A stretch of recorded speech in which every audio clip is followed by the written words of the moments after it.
আসসালামু আলাইকুম। আশা করি সবাই ভালো আছেন। আ আজকে আপনার সাথে কিছু আলোচনা করব। আলোচনার বিষয়বস্তু হচ্ছে তালাক। মুসলিম আইনে তালাক বিভিন্ন প্রকারের হয়। আমরা মনে করি যে স্ত্রীকে তালাক দিতে পারলেই হয়ে গেছে। অর্থাৎ এটা যে কোন তালাক এটা আপনি নিজেও জানেন না। তো তালাকের বিভিন্ন প্রকারভেদ আছে।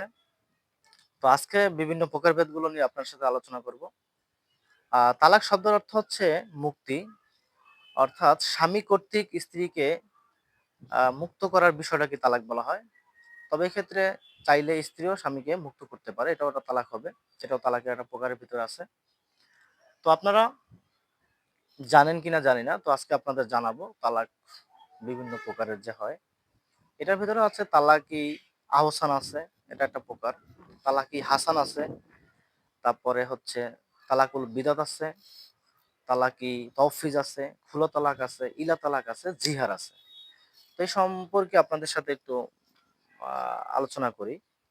তালাকি আহসান এটা হচ্ছে গিয়া তালাকের মধ্যে সর্বোচ্চ একটা তালাক, মানে সর্বোত্তম একটা তালাক। এই তালাকটা দেওয়ার নিয়ম হচ্ছে আপনি পবিত্র অবস্থায় স্ত্রীকে যদি একবার তালাক বলেন এবং হচ্ছে তারপর থেকে ৩ মাস অর্থাৎ ৩ ঋতুচক্র যদি তার সাথে আপনি দাম্পত্য জীবন সম্পন্ন না করেন বা মিলন না ঘটান, তাহলে সেটা হচ্ছে তালাকি আহসান। তারপর হচ্ছে তালাকি হাসান। এটা হচ্ছে আপনি স্ত্রীর ৩ ঋতুচক্রের সময় অর্থাৎ ৩ বার, প্রত্যেক ঋতুচক্রে ১ বার করে যদি আপনি তালাক বলেন, তাহলে ৩ বার বলার পরে হচ্ছে আপনার তালাকটা কার্যকারিতা হয়ে যাবে। এটার নাম হচ্ছে তালাকি হাসান। আর তালাকুল বিদাত এটা হচ্ছে আমাদের সমাজে মানে প্রচলন বা সবাই এটাকে বিশ্বাস করে। তালাকুল বিদাতটা হচ্ছে এরকম যে আপনি আপনার স্ত্রীকে ইনস্ট্যান্ট তাৎক্ষণিকভাবে ১ তালাক, ২ তালাক, ৩ তালাক এবং বাইন তালাক বলে দিলেন। সেটা হচ্ছে ইনস্ট্যান্টলি তালাকটা কার্যকর হয়ে যাবে। ঠিক আছে? এটার জন্য কোনো সময় আ ধার্য করা নাই যে এই কয়দিন পরে হবে। তারপর হচ্ছে তালাকি তৌফিজ। তালাকি তৌফিজটা হচ্ছে আপনি বিবাহের সময় যদি আপনার স্ত্রীকে ক্ষমতা অর্পণ করেন যে চাইলে তুমিও আমাকে যেকোনো সময় কি করতে পারবে? তালাক দিতে পারবে।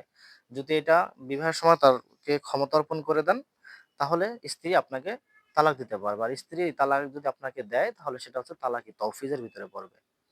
ঠিক আছে? আবার এইটা কখন দিবে? এটা যদি আপনি তাকে বলেন, "এই তুমি হচ্ছে আমার ঘর থেকে ১ সপ্তাহের মধ্যে বা ১ মাসের মধ্যে বের হও।" এরকম যদি কোনো কথাবার্তা বলেন, তখন যদি স্ত্রী এই পদক্ষেপ নেয় বা তালাকের প্রস্তুতি গ্রহণ করে, তখন সেটা তালাকি তওফিজের ভিতরে পড়বে।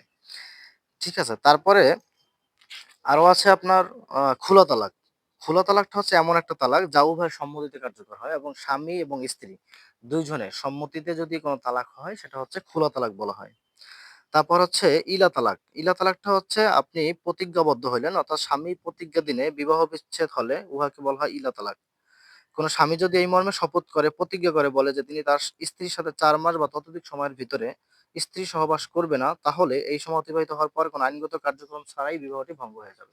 এটা হচ্ছে ইলা তালাক। অর্থাৎ আপনি প্রতিজ্ঞা করলেন আপনার স্ত্রীর সাথে আপনি ৪ মাস দাম্পত্য জীবন পালন করবেন বা তার সাথে মিলন সম্পন্ন করবেন না। সেক্ষেত্রে এটা হচ্ছে গিয়া ইলা তালাক। আরেকটা হচ্ছে জিহাদ তালাক। জিহাদ তালাকটা হচ্ছে এরকম বিষয় যে আপনি আপনার স্ত্রীকে আপনার মায়ের সঙ্গে বা নিষিদ্ধ ঘোষিত কোনো মহিলার সঙ্গে যদি তুলনা করেন তাহলে সেটা সাময়িক তালাক হবে এবং যদি এর প্রায়শ্চিত্ত আপনি না করেন তাহলে এটা কার্যকর হয়ে যাবে তালাকটা। এই হচ্ছে তালাকের প্রকারভেদগুলা। তো তালাকের প্রকারভেদ এগুলাই। তো এখন আপনি তালাক কখন চূড়ান্ত বা অপ্রত্যাহারযোগ্য হয়? অর্থাৎ আপনি তালাক দিলেন, মানে কার্যকর এখনো হলো না। ১ তালাক দিলেন বা ২ তালাক দিলেন। এটা আপনি আবার প্রত্যাহার অনেক সময় করে নিতে পারবেন, অনেক সময় প্রত্যাহার করে নিতে পারবেন না। তাহলে অপ্রত্যাহারযোগ্য তালাকটা কিভাবে হয়? যেমন তালাকি আহসান আমরা বলছিলাম যে আ একটা তালাক পবিত্র অবস্থায় দিবে এবং তার ৩ ঋতুচক্র সম্পন্ন হওয়ার মধ্যে যদি আপনি তার সাথে সহবাস বা মিলন না ঘটান তাহলে সেটা তালাকি আহসানের মধ্যে পড়বে। তবে আপনি যদি ওই যে ১ তালাক দেওয়ার পরে, হ্যাঁ? ১ তালাক দেওয়ার পরে পবিত্র অবস্থাতে ১ তালাক দিলেন। এই পদ্ধতির তালাক হচ্ছে আহসানের তালাকটা হচ্ছে স্ত্রী ইদ্যুৎকাল উত্তীর্ণ হওয়ার সাথে, সাথেই চূড়ান্ত তালাকে পরিণত হয় এবং বৈবাহিক সম্পর্ক সম্পূর্ণ বিচ্ছিন্ন হয়। ইদ্যুৎকালটা কি আপনার? ইদ্যুৎকালটা হচ্ছে আপনি যে ওই যে ১ তালাক বলছেন, ওই ১ তালাকের থেকে শুরু করে ১ তালাকের থেকে শুরু করে পরবর্তী ৩ ঋতুচক্র, ৩ ঋতুচক্র। ঠিক আছে? এইটা হচ্ছে ইদ্যুৎকাল। ওই ৩ ঋতুচক্র হচ্ছে ইদ্যুৎকাল। তাহলে তালাকি আহসান অপ্রত্যাহারযোগ্য কখন হবে? আপনি তালাক একটা দিলেন পবিত্র অবস্থায়, ৩ ঋতুচক্র সম্পন্ন হওয়ার আগে তার সাথে যদি আপনি আবার দাম্পত্য জীবন শুরু করেন, তাহলে সেটা কি হবে? প্রত্যাহারযোগ্য হবে। আর যদি আপনি উত্তীর্ণ হয়ে যায়, তাহলে সেটা অপ্রত্যাহারযোগ্য হবে। তখন আর আপনি ওই স্ত্রীকে স্ত্রী হিসাবে নিতে পারবেন না।